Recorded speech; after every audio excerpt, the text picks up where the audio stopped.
নমস্কার, আমি দেবিকা। কেমন আছেন সবাই? আশা করছি সবাই ভালো আছেন, সুস্থ আছেন। নতুন একটা দিন শুরু করছি সবার ভালোবাসা নিয়ে। এই যে ঘুম থেকে উঠে বাসি কিছুটা কাজ সেরে নিয়েছি, ফ্রেশ হয়ে এসে আগে গ্লাস জল খেয়ে নিয়েছি। ভীষণ জল পিপাসা পেয়েছিল, রাত্রি থেকেই জল পিপাসা পেয়েছে। আর এত ঘুমানোর পরে তো সুস্থি লাগছিল যে উঠে জল খাবো না, সেই এনার্জিটুকু পাচ্ছিলাম না। তো সকালবেলা উঠে আগে ফ্রেশ হয়ে এসে গ্লাস জল খেলাম, খেয়ে রাত্রেবেলা মানে বাসন টাসন মেজে রাখিনি। রাত্রেবেলা একদমই ভালো লাগছিল না, তাই সব রেখেই শুয়ে পড়েছিলাম। তো সকালবেলা উঠে এগুলো মেজে নিচ্ছি। যেই দিনগুলোতে কী হয় বলো তো, একটুখানি লেট হয়ে যায় বা রাত্রিবেলা বাসন টাসন মেজে ঘষে না রাখি না, সেই দিন কিন্তু রান্নাবান্না করতে সকালবেলার অনেকটাই লেট হয়ে যায়। কারণ বাসনগুলো ধুতে গিয়ে অনেকটা সময়ই লেগেছে, চুলা টুলা পরিষ্কার করতে, এই কাজগুলো সারতে এগুলো তো এক্সট্রা হয়ে যায়, তো সময় লেগে যায়। তো বাসনগুলো তুলে দেখো জায়গা মতো রেখে দিচ্ছি। আর আজকেও সেই এরকমই অবস্থা, একটুখানি লেটই হয়ে গেছে এই বাসন টাসন ধুতে গিয়ে। এবার এগুলো সব গুছিয়ে টুছিয়ে রেখে তারপরে রান্না বসাবো।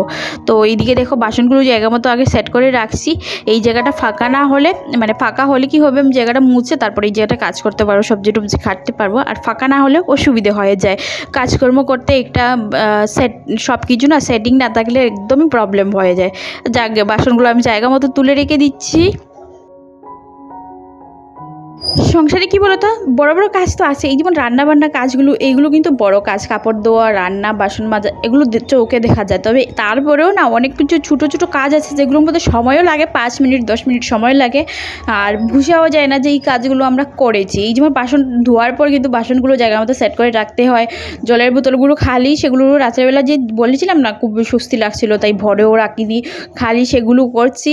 এইটুখানি ফ্রিজের উপরটা গুছাবো ভাবছি, আর সব কিছু গুছিয়ে টুচিয়ে রান্না করতে লাগবো।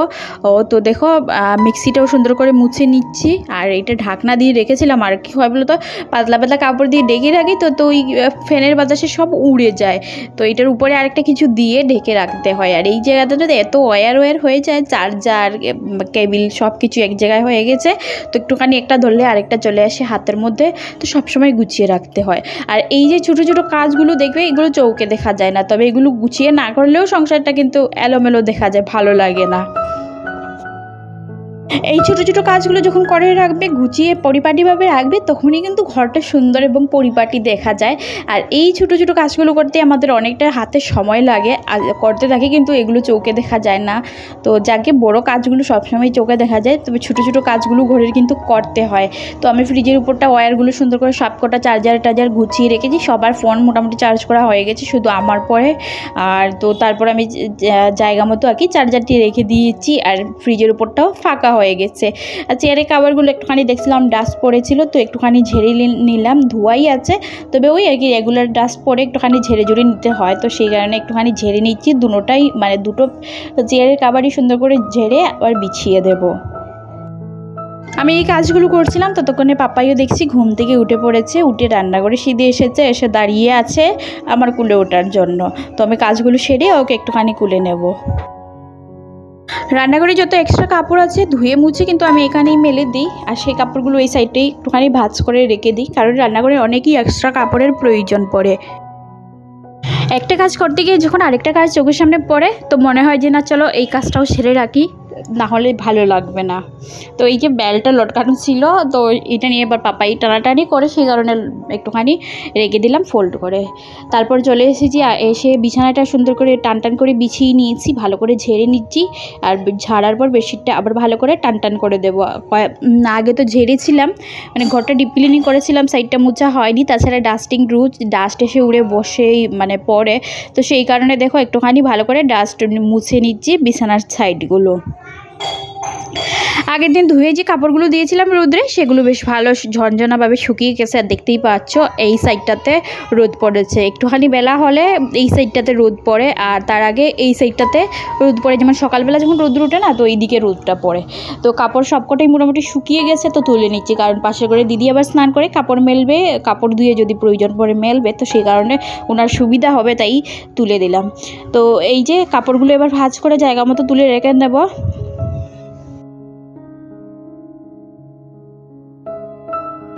সংসারের কাজগুলো করে তখনই শান্তি পাওয়া যায় যখন প্রত্যেকটা কাজ একদম পরিপাটিভাবে সম্পূর্ণ করা হয়।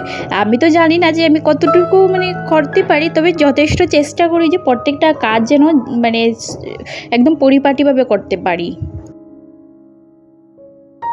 আমার এই ছোট্ট সংসারে সেরকম কিন্তু কোনো দামি জিনিসপত্র নেই, ঘরের মধ্যে কোনো দামি আসবাবপত্র কিছুই নেই, তবে যেটুকু আছে সেটুকু একদম পরিপাটিভাবে গুছিয়ে রাখার চেষ্টা করি।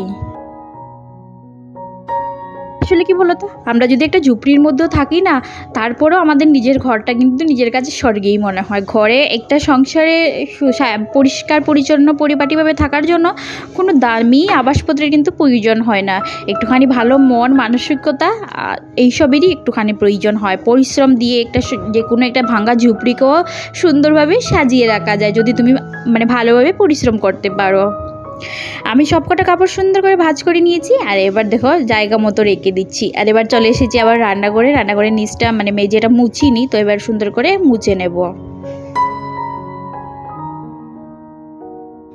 উপরে ফ্যান ছাড়িয়ে ছেড়ে দিয়েছি, আর আমি মুছে যাওয়ার সঙ্গে সঙ্গে ঝটপট শুকিয়ে যাবে। আমার আবার না ওই চিপচিপে ভাবটা ভালো লাগে না, আমার মনে হয় এক্ষুনি মুছবো, একদিকে মুছবো আরেকদিকে শুকিয়ে যাক, এইটা ভালো লাগে। তো রান্নাঘরে সিলিং ফ্যান আছে, ওইখান শুকিয়ে যায়, তবে এই রুমটা না দরজাটা কিছুক্ষণ খুলে রাখলে তখনই গিয়ে শুকায়, কারণ এই রুমে কোনো সিলিং ফ্যান নেই। আর ওই স্ট্যান্ড ফ্যান কুলার ওইসব ছাড়িয়ে রাখতে ছেড়ে রাখলেও পুরো ঘরে হাওয়া লাগে না। তো দরজা খোলা রেখেছি, এতেই কিছুক্ষণ ওই 10 মিনিট মতো সময় দিলে ঘরটা ভালো করে শুকিয়ে যাবে। আর এবার চলে এসেছি বাইরে, আর এই যে সবকটা টবে মাটি দিয়ে রেখেছি, গাছগুলো লাগাইনি, লাগাবার সময় বেশ ভালোই লাগবে বলো, দেখতে এমনিতেই ভালো লাগছে এক্ষুনি। তো সবকটা গাছ গুছ এনে এই সাইডে সুন্দর করে রাখবো ভাবছি, সাজিয়ে আগে লাগিয়ে নিই তারপর।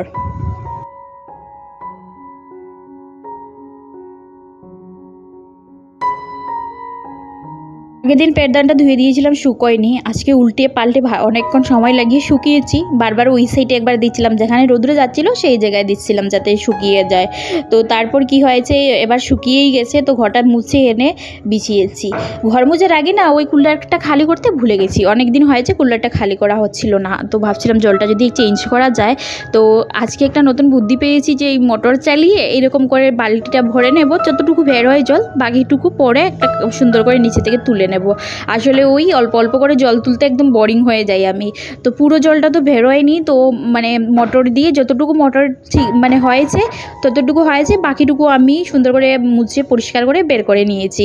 এতদিন কুলার যখন বাইরে ছিল না, বাইরে ওই কিরে জলের মধ্যে একে পোকা হয়ে যেত, তবে ঘরে রাখার পর দেখছি জল চেঞ্জ না করলেও সপ্তাহে 5-6 দিন পর করলেও কোনো অসুবিধে হয় না। আর বাইরে 2-3 দিন পরই দেখতাম জলের মধ্যে ছোটো ছোটো পোকা হয়ে গেছে। তো এই চেঞ্জ করলাম, একদম বালতি না একদম ডুবো ডুবো হয়ে গিয়েছিল, বেশ কষ্টই হয়েছিল। তারপর জায়গাটা আবার মুছতে হয়েছিল, জল পরে মেঝেটা একদম কেতকেতা হয়ে গিয়েছিল। তারপর আমি স্নান টান করে এসে পুজো দিলাম, দিয়ে এসে আর এবার বিকেলের খাবারটা রেডি করছি। পাপাইয়ের জন্য দুধ জাল দিয়ে দিচ্ছি, আর আমার জন্য একটুখানি চা করব। তাছাড়া এইখানে দেখো বার্গার বন রাখা আছে, তো ভাবছি চলো একটু ডিমের অমলেট করে বার্গার টাইপের রেডি করি, খেতে বেশ ভালোই লাগবে, আর বেশ খিদেও পেয়েছে। তবে এখন আর ভাত টাত খাওয়ার ইচ্ছে নেই, কারণ ওই দিনে একবেলাই ভাত খাওয়া যথেষ্ট। যদি রুটি হয় তাহলে একবেলা রুটি একবেলা ভাত খাওয়া যায়, তবে দুবেলা দিনে ভাত খাওয়া একদমই যায় না। দুধটা জাল হয়ে গেছে, নামিয়ে নিচ্ছি পাপাইয়ের জন্য। আমার ওইদিকে রেডি হতে হতে না ওর দুধটাও কিন্তু ঠান্ডা হয়ে যাবে। আর তারপর চিনি চাপাতি সব দিয়ে দিলাম, 1 চামচ দিয়েছি। আমি চিনির পরিমাণটা না একদমই অল্প খাওয়ার চেষ্টা করি, ভালো লাগে না আমার, আমি একদম অল্প চিনি খাই। তো তারপর দেখো ওর দুধের মধ্যে একটু চিনি দিয়ে দিলাম। আর তারপর বনবিটে রাখা আছে ঘরে, কিন্তু ও খাবে কি না তাই আর দিলাম না, দুধটাই এমনিতে দিচ্ছি। আর এই যে আমার বনগুলো একটুখানি সেঁকে নিয়েছি ভালো করে, আর তারপর ডিমের অমলেটটা মধ্যেখানে দিয়ে একদম বার্গারের মতো করে রেডি করে নিচ্ছি। আমার জন্য একটা করেছি, পাপায়ের জন্য একটা করেছি। আর ওরটা না একদমই ডিমটা শুধু ডিম সাদা একদম ফ্রাই করে দিয়েছি, আর আমার ডিমটা একটুখানি পেঁয়াজ রসুন টমেটো তারপর লঙ্কা টঙ্কা দিয়ে একদম স্পাইসিভাবে করেছি। আমার চায়ের সঙ্গে চাল ঝাল কিছু বেশ ভালো লাগে। আর ওই মিষ্টি বিস্কিট বেকারির বিস্কিট ওইসব না আমার দ্বারা খাওয়া হয় না, একদম এত মিষ্টি খেতেই পারি না আমি। জাগে তারপর দেখো পাপাইকে নিয়ে বসেছি, এবার ওকেও একটুখানি খাইয়ে দেবো বিকালের খাবারটা, আর আমিও খেয়ে নেব। ওকে এবার খাইয়ে না দিলে ও তো একদমই খাবে না, এমনিতেই একদম খাওয়ার প্রতি না ওর একদম ইন্টারেস্ট নেই। তো যাই হোক একটুখানি জোরজবস্তি খাইয়ে দিতে হবে।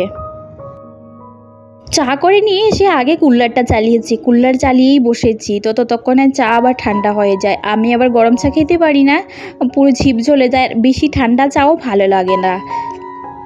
আর বাইরের দিকে মোটামুটি বেশ ভালো হাওয়া টুকটুক করে আসছে। আর এখন হয়ে গেছে বিকেল, মানে রাত্র হয়ে গেছে। আর আমি চলে এসেছি রান্না করতে। এখানে দেখো রসুন তেতো করে নিয়েছি, আদা, টমেটো, কাঁচা লঙ্কা, পেঁয়াজ সবই মোটামুটি কাটাকুটি কমপ্লিট করে আলুর খোসা ছাড়িয়ে রেখেছি। রান্না করব চিকেন। 1 কিলো চিকেন নিয়ে আসা হয়েছিল, বোধহয় 1-2 দিন আগে হবে, ফ্রিজে রাখা ছিল। এটা 2 দিন আগে নিয়ে আসা হয়েছিল। তো আমি কি করেছিলাম, পকোড়া করে একটুখানি চিলি চিকেন টাইপের করেছিলাম। চিলি চিকেন করিনি, মানে আগে চিলি চিকেনের মতো ফ্রাই করে নিয়েছিলাম তেলের মধ্যে, তারপরে কিন্তু একটুখানি গ্রেভি করে ওই টাইপের চিকেন করেছিলাম। আর কিছুটা না পকোড়া করে খাওয়া হয়েছিল। আর অল্প একটুখানি চিকেন রয়েছে, সেটাই আমি আজকে ভাবছি এইরকম করে রান্না করব। মানে ওই যে ডলে ভালো করে, আগে যখন ছোটোবেলা মা রান্না করতো এরকমই রান্না করতো, খেতে বেশ ভালো লাগতো। সময়ের সঙ্গে সঙ্গে অনেক কিছু শিখছি, অনেক কিছু দেখছি। তো আগেকার দিনে এরকমই বেশিরভাগ সময় রান্না করতো। মাংস ডলে লোকাল যে মুরগি, লোকাল মুরগির মাংস বা মাটন টাটন রান্না করলে আগে মা বলতো ভালো করে একটুখানি ডলে দে, মশলা টশলা দিয়ে দিত, আর বসে বসে ভালো করে ডলতাম একদম, মানে এমনভাবে কালারটা চেঞ্জ হয়ে আসে। তো আমি আজকে ভাবছি এরকমই রান্না করি। আর পেস্ট করা মশলা কিছুই দেবো না, একদম সব গুঁড়ো মশলা দিয়ে রান্না করব। আমার বরকে অনেকটা অনুরোধ করে 1 প্যাকেট লঙ্কা গুঁড়ো নিয়ে আসার জন্য বলেছিলাম, তো নিয়ে এসেছে। আবার বলেছে যে সব রান্নাতে কিন্তু দেবে না। তো আমি আবার ওকে লুকিয়ে লুকিয়ে দিচ্ছি, ওই একটুখানি স্পাইসি হয়ে গেলে আবার বকবে। যাকে একটুখানি আজকে মাংসটা চটপটা করেই করব, সেই কারণে। তো দেখো এখানে একটুখানি জিরা, গরম মশলা সব ফোড়ন দিয়ে, তেজপাতাও তো সব চিকেনের মধ্যেই দিয়ে দিচ্ছিলাম, মানে যখন ডলেছিলাম। তো বেশ হয়ে গেছে। আর এবার ভালো করে কষাবো যতক্ষণ না এই মাংসগুলো তেল ছেড়ে দিয়েছে।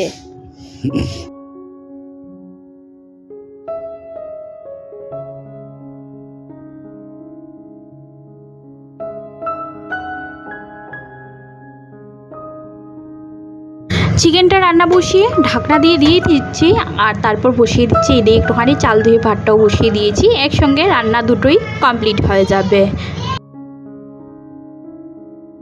চিকেনটা বেশ কয়েকবার ঢাকনা খুলে চেক করে নিয়েছি। আর এবার ভালো করে কষানো হয়ে গেছে, মাংসর থেকে তেল ছেড়ে দিয়েছে মশলা। আর তারপর এবার ঝোল দিয়ে দিয়েছি, ঝোলটা অল্প করে দিয়েছি, একদম মাখা মাখা টাইপের করব। আর এবার আবার ঢাকনা দিয়ে দেব, তারপর গরম মশলা দিয়ে কিন্তু নামিয়ে নেব। তো চিকেনটা ফাইনালি হয়ে গেছে, একদম মাখো মাখো চিকেন হয়েছে, বেশ ভালো হয়েছে দেখতে, খেতেও আশা করছি দারুণ হবে। গরম মশলা দিয়েছি, আর দিয়ে মোটামুটি 5 মিনিট ঢাকনা দিয়ে রেখেছি। আর এবার নামিয়ে নিচ্ছি। আর এই যে আমার চিকেনের ফাইনাল লুক।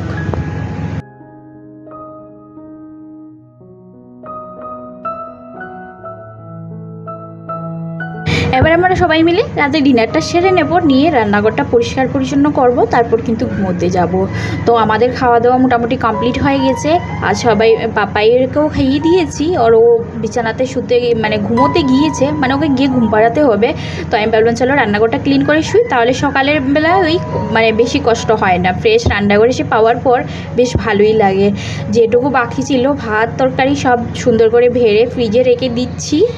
আর আমার না এই ভাত তরকারি রাখার জন্য কিছু কন্টেনার নেব, এতে সুবিধে হবে ফ্রিজে রাখার জন্য মাঝে মধ্যে কিছু থাকলে। আর তারপর চলে এসেছি এই যে চুলো টুলোগুলো পরিষ্কার করে নেব। তো বন্ধুরা আজকে এই ভিডিওটি কেমন হয়েছে অবশ্যই জানিও। যদি ভালো লেগে থাকে ভিডিওর একটি হলেও পার, তাহলে প্লিজ আমার চ্যানেলটি সাবস্ক্রাইব করে দিও। তো এই যে রান্নাঘরটা ক্লিন করে নিচ্ছি, আর তারপর কিন্তু যে কটা বাসন আছে সব কিছু মেজে ঘষে পরিষ্কার করে নেব।